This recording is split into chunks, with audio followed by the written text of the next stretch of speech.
तीन दोस्त हर्ष, मोहित और विवेक राजस्थान के एक छोटे से गांव आए थे। वो लोग अपने काम के सिलसिले से यहाँ आए थे। अपने कारोबार के लिए यहाँ फैक्ट्री डालना चाहते थे, क्योंकि उस गांव में खमीन और मुरादूर दोनों ही बहुत सस्ते थे। उस गांव में विवेक ने होटल सोलफुल में रुकने का इंतजाम किया था। होटल सोलफुल एक छोटा सा होटल था। कोई आलिशान पत्थर नहीं थे, उसमें बीएस ईंट से बनी एक इमारत थी और नीचे खाने का बना एक वेग रेस्टोरेंट में भी टेबल और दरवाजों पर धूल लगी हुई थी, जैसे वहां का चूल्हा सालों से जला ही नहीं था। जैसे ही वो लोग होटल पहुंचे तो उन्होंने देखा कोई स्टाफ ही नहीं था, बस वॉचमैन के नाम पर एक बूढ़े से चाचा बैठे थे जो अपनी बीनी ही पी रहे थे। हर्ष और मोहित दोनों ही विवेक को डांटने लगे, क्योंकि होटल बुक करने की जिम्मेदारी विवेक की थी और वो होटल बिल्कुल वीरान लग रहा था। उनकी बातों को सुनते हुए वो वॉचमैन चाचा हंसते हुए उन तीनों के पास आए और उनसे पूछने लगे कि क्या वो होटल में ही रुकने वाले हैं। उन तीनों ने सर हिलाकर हाँ कहा और चाचा होर होर से हंसने लगे। हंसते हंसते ही फिर उन्होंने चलना शुरू किया। कुछ गैरों से गुनगुनाते हुए वहां से चले गए। उन तीनों ने वॉचमैन चाचा को पागल समझकर उनकी बातों पर से ध्यान नहीं दिया। तभी रिसेप्शन पर एक आदमी आया, एक लंबा सा घनी दानी वाला आदमी आया। उसने उन्हें रूम की चाबी दे दी। वो लोग ऊपर अपने कमरे में गए। उन्होंने अपना सामान रखा और कुछ देर आराम करने लगे। हर्ष को अचानक प्यास लगने लगी और कमरे में पानी नहीं था। हर्ष जैसे ही पानी लेने कमरे से बाहर निकला, उसे पायल की झनकार सुनाई दी। ऐसी आवाज जैसे कोई पायल पहने भाग रहा हो। हर्ष डर गया। उसको ये बात बेहद अजीब लगी, क्योंकि उसको होटल में कोई और नर नहीं आ रहा था। अब उसके फ्लोर के लास्ट कोने से पायल की आवाज के साथ साथ एक लिखी हंसने की आवाज भी आने लगी थी। हर्ष उस एवज के पीछे जाने लगा था कि तभी उसके कंधे पर किसी ने हाथ रखा और हर्ष चीख पड़ा। पीछे रिसेप्शनिस्ट पानी लेकर खड़ा था। हर्ष ने अपनी बौखलाहट में उस हर्ष को डांटा और पानी लेकर वापस अपने कमरे में चला गया। देर रात मोहित होटल की बालकनी में खड़ा अपनी गर्लफ्रेंड से बात कर रहा था। उस बालकनी से हाईवे का रास्ता सा दिखाई देता था। अचानक उस रास्ते पर एक एक्सीडेंट होता हुआ दिखा। मोहित चौंक गया। वो जैसे ही वो नीचे दौड़ लगाने के लिए जैसे ही मोना, तो उसके पीछे ससीदे कपड़ों में एक बूढ़ा आदमी, खान आदमी।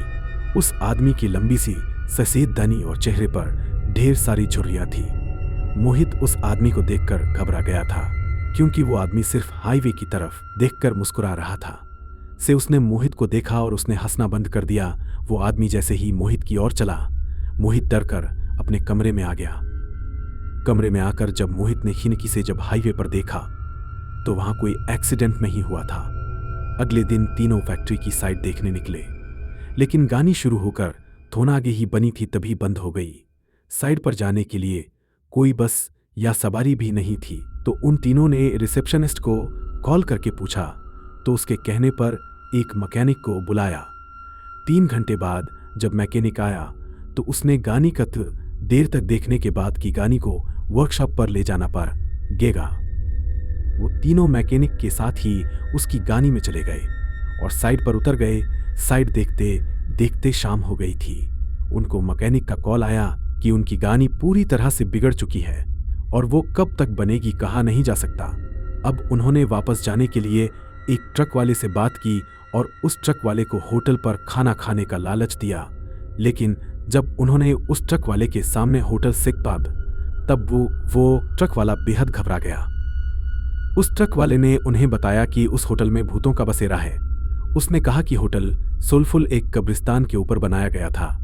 आज नहीं बल्कि 100 से भी ज्यादा भूत वहां रहते हैं और इसलिए वहां कोई भी नहीं जाता।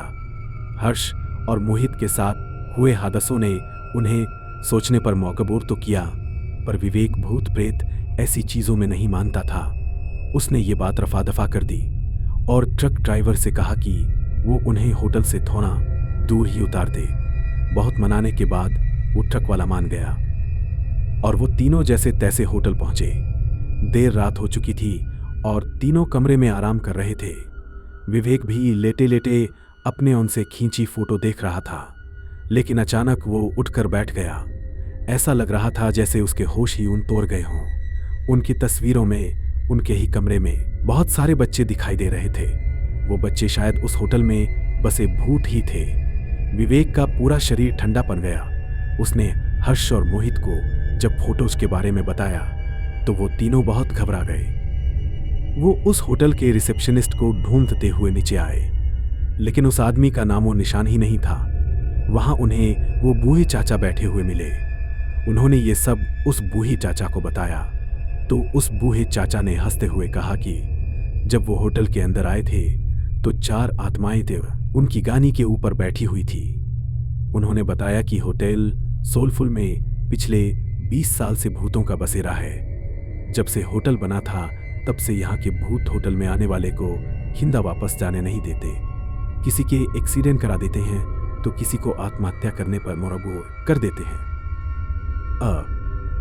फिर होटल की बालकनी की ओर इशारा करके बताया कि वहां देखो, वो सैयद कुर्ते में एक बुआ आदमी खड़ा में। उस आदमी ने यहाँ होटल बनाने से मना करा था क्योंकि ये जगह कब्रिस्तान की थी।